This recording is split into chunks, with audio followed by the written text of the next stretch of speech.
sebenarnya penyakit apa sih ini gitu ya. Dan mengapa dijadikan darurat gitu di berita-berita gitu, Dok. Silakan. Oke, jadi cacar monyet itu adalah sebenarnya dia pertama kali ditemuin tuh udah 1958. Jadi bukan kayak COVID yang baru udah ya 70, 50, 60 tahunan lah. Udah lama banget. Nah, terus penyakitnya sebenarnya pertama kali ditemuin di monyet. Makanya dinamain cacar monyet. Nah, kenapa cacar monyet? Karena ketika ditemuin di monyet, keluhannya itu mirip kayak cacar. Cacar yang mana? Bukan cacar air yang kita sering name ini dulu di anak-anak biasanya yang kena sekali seumur hidup biasanya itu namanya cacar air.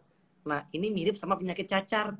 Penyakit cacar itu biasanya kalau orang yang lahirnya 85 tahun 85 ke atas biasanya nggak tahu. Soalnya udah punah penyakitnya. Nah, nah jadi dia tuh mirip sama penyakit cacar yang dulu yang udah punah, tapi ditemuinnya di monyet. Nah, penyakit ini biasanya dia endemis. Endemis itu artinya ditemuinnya banyak gitu atau ditemuinnya mudah di area Afrika Barat dan Afrika Tengah. Itu mirip kayak di Indonesia endemis DBD. Kalau misalnya kita ke Eropa ketemu DBD mungkin susah gitu. Tapi di Indonesia gampang. Nah, kurang lebih cacar monyet kayak gitu. Nah, kenapa dia sampai disebut darurat baru-baru ini? Karena ternyata dia udah meluas. Padahal biasanya jarang banget ditemuin di daerah yang bukan endemis tadi. Nah, dia udah meluas ke Eropa, ke Amerika, bahkan di Singapura juga ada. Nah, kasusnya itu udah lebih dari 16.000. Jadi banyak banget.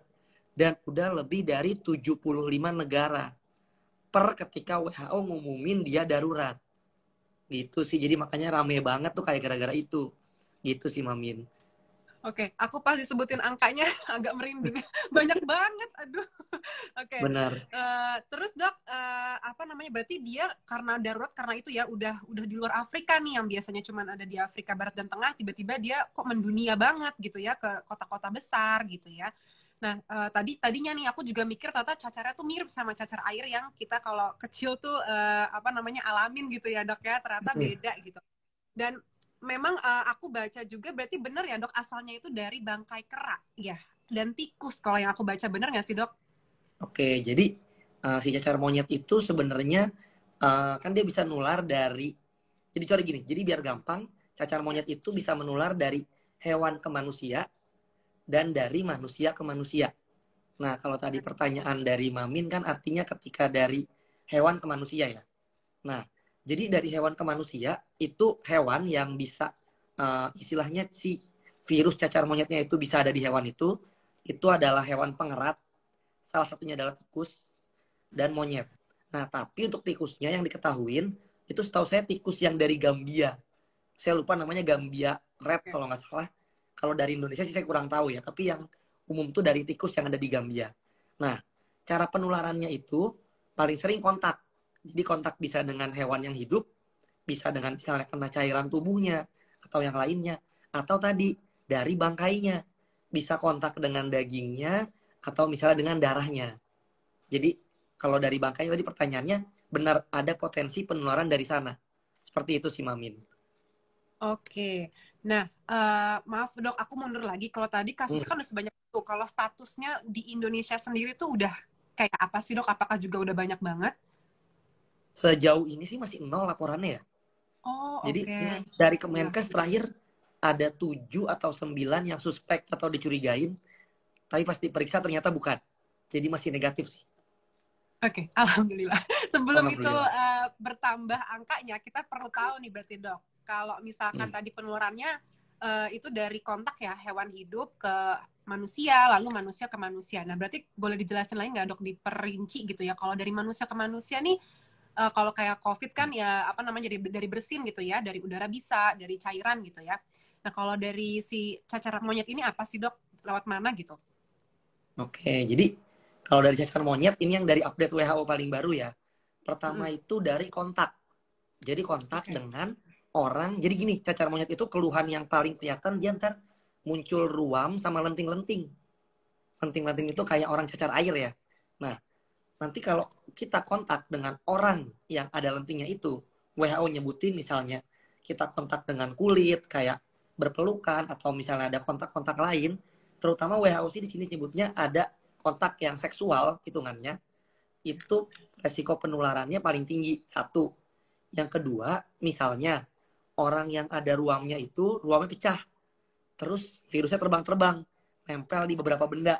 Di sini disebutin seperti handuk, kasur, atau barang elektronik, itu ada resiko penularan. Meskipun bukan yang paling tinggi. Kemudian berikutnya, mirip kayak COVID, dari droplet, itu juga bisa. Kemudian, katanya ada potensi kalau ada ibu hamil yang kena, itu bisa nularin ke janinnya. Atau antara orang tua sama anak. Misalnya kan anak kecil nih terutama, itu kan suka minta dipeluk kalau tidur ya. Nah, kan ada kontak kulit sama kulit tuh. Misalnya orang tuanya itu kena cacar monyet, dia bisa nularin ke anaknya. Makanya kasus anak-anak cacar monyet itu ada. Udah ada. Bukan cuma di dewasa doang. Dan terakhir, itu ada yang belum diketahui pasti, yaitu dari cairan tubuh. Misalnya dari darah, dari sperma, atau dari ASI. Tapi itu belum diketahui pasti. Kurang lebih gitu sih, Mamin. Oke, Dok, mudah-mudahan yang asing nggak ya, Dok ya? Aduh. Mudah-mudahan nggak ya? Ya, mudah-mudahan Iya, nggak. karena itu kayaknya antibody buat si kecil tuh dari situ gitu ya. Kalau itu Betul. juga bisa lewat, aduh gitu ya. Nauzubillah deh. Nah, oke Dok, berarti tadi kontak dengan orang ya, terutama seksual itu paling tinggi ya, kontak dengan orang langsung dan berhubungan seksual itu kayak top priority yang bisa menularkan gitu ya. Lalu ruamnya Jauh sih. pecah gitu ya, virusnya kemana-mana, droplet, ibu hamil bisa kejadian, dan yang paling penting yang belum diketahui kebenarannya itu adalah cairan tubuh. Oke dok, sekarang mulai masuk ke gejalanya nih dok. Kalau tadi dokter bilang awalnya mulanya pasti ada muncul ruam-ruam atau lenting-lenting ya, kayak cacar air apa enggak sih dok, sebenarnya bulat-bulat juga gitu ya? Oke, jadi kalau keluhannya cacar monyet, ada yang namanya periode invasi, yaitu pas masih awal-awal.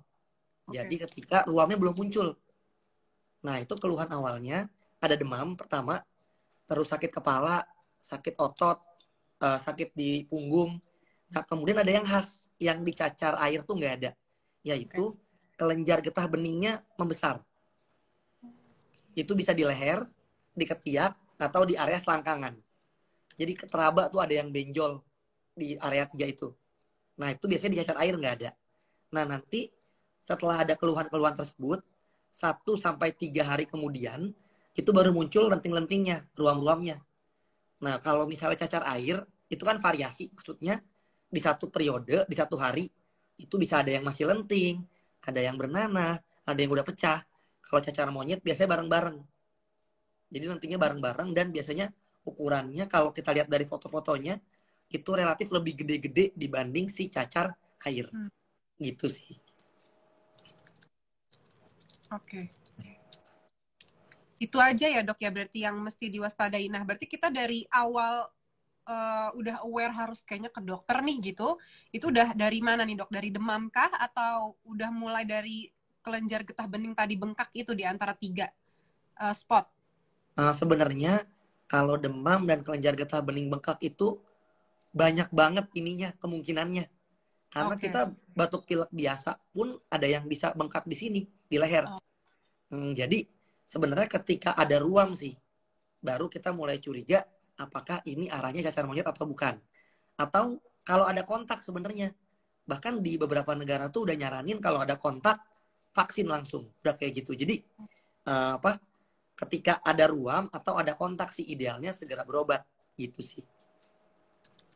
Oke, idealnya ruam dan kontak itu ya dok. Kalau kita kontak langsung, aduh buru-buru gitu ya dok, vaksin gitu ya.